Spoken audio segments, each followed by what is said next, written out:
Back to school with LanSchool Air. Let's log in. After you enter your credentials and sign in, you will see your LanSchool Air classes. All of your classes will appear on your page, and we have the option to show all of your classes or hide some of them. Using this filter, you'll be able to scroll through the classes that are listed and change their visibility by using the toggle switch. Maybe you have a class that doesn't meet until the third quarter and you want to hide it. Or maybe you have a class that is not going to meet this year, but you might have it again next year and you don't want to delete it. You can use the visibility toggle to adjust those settings. If you have several classes listed, you can always search for a class by name using the search bar, and that class will show up and you can adjust the visibility by using the toggle switch. After you have decided what classes you want to show or hide, the hidden classes will populate at the top. You can also see on your screen that it will notify you of how many classes are hidden.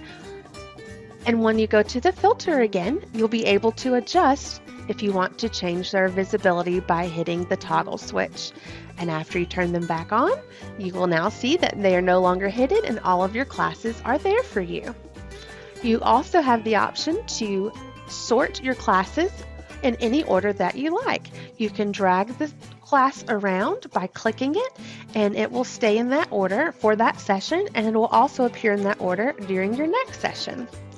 If you'd like to add a class, you can select the plus sign on your My Classes screen, and you'll be able to enter in the information for that class.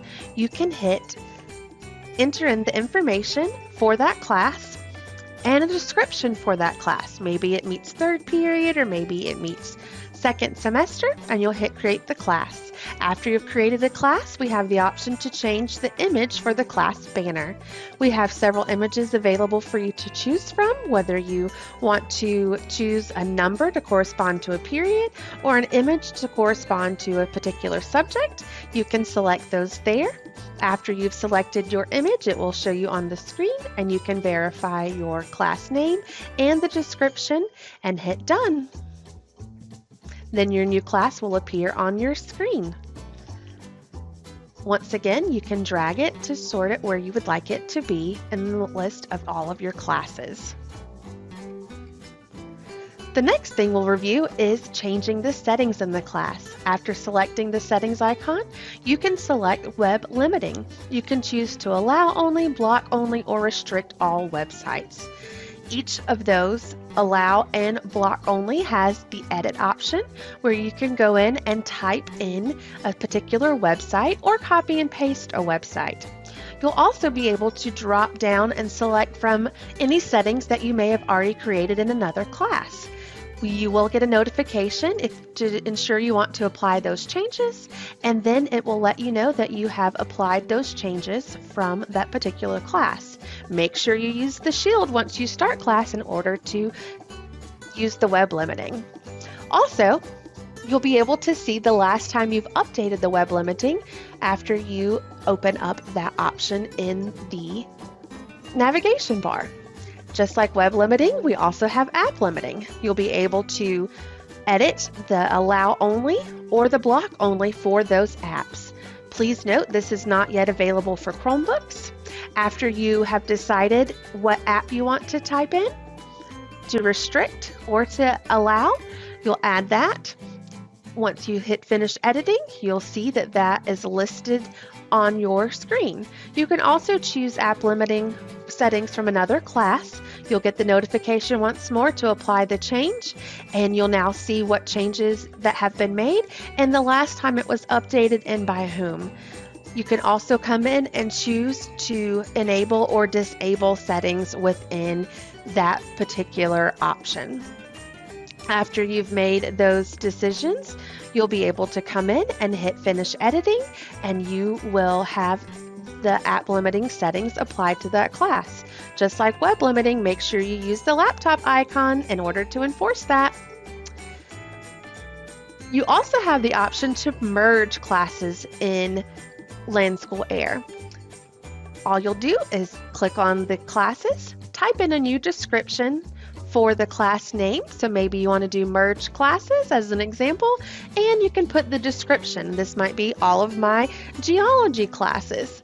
You can hit create merge classes, select a class banner like we did previously, hit done, and then you'll see that merge classes now has all of your geology classes in it. It will also have all of the students listed in there as well. The next option we're going to review is for admin. We're going to go into your settings and open up our LanSchool Air settings and review the general settings. Please remember you have several organizational settings you can choose from. They are unselected by default, but you can select to change those if you like. You can also pull reports on your chat history by selecting chat history. You can select from students or instructors, and then you can type in a student's name. We'll use Brock for an example here.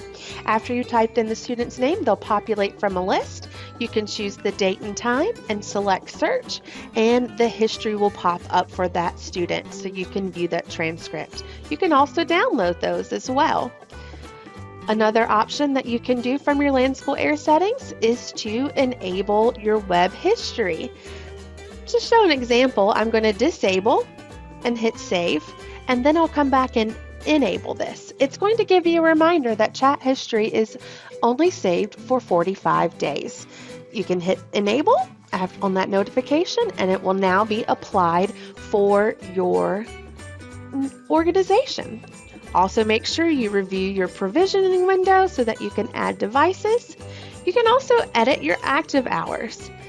If there are active hours that you'd like to remove, you can select the 3 dots and delete those. If you'd like to add additional settings, you can do that by selecting Add Settings and clicking on those times. You can change the title of those active hours. I'm using after school as an example here because maybe I want to only apply this for a certain amount of time. After I've typed in my name, then I can come and select what days. Maybe I'm only allowing LanSchool to be used on certain days of the week for a certain amount of time. So for after school hours here, I'm going to do Mondays and Wednesdays from 3 to 5 as an example. When I'm finished, I'll hit save, and those active hours will now be listed there. Also, you have the option to change your idle time out. This will give you options from 2 hours, 4 hours, or 8 hours. You also can review your licensing in your admin settings. You can see how many licenses you have used and how many are left available. You can also choose to contact us by selecting the link and let us know if you need to purchase more license. Students will be listed under the Students tab, and you can choose to clean up the students. We do have some options in place. You can choose to remove inactive students, remove all students, and you also have to type in the word remove as a fail-safe before making those changes. All right, let's check out our Help Center listed in LanSchool Air. In the Help Center, you have tutorials available that will let you do a tour and see some videos to help you review LanSchool Air. You'll also have product updates that maybe you may have missed over the summer. They'll be listed there in order chronologically. You can share feedback with us. Please let us know if there's any feature requests you'd like, and type in your thoughts and send that feedback. Also in the Help Center, you can go to our technical support option, which will open up our LanSchool Air page. In LanSchool Air, you can type in particular topics that you might need help with or search from popular articles. We also have additional help down here at the bottom. You can call us or you can chat with us. This blue icon will also open up articles that are popular. You could also submit a ticket or chat one-on-one with one of our support specialists. Your feedback directly impacts our product roadmap, and we love hearing from our users. Thanks for watching.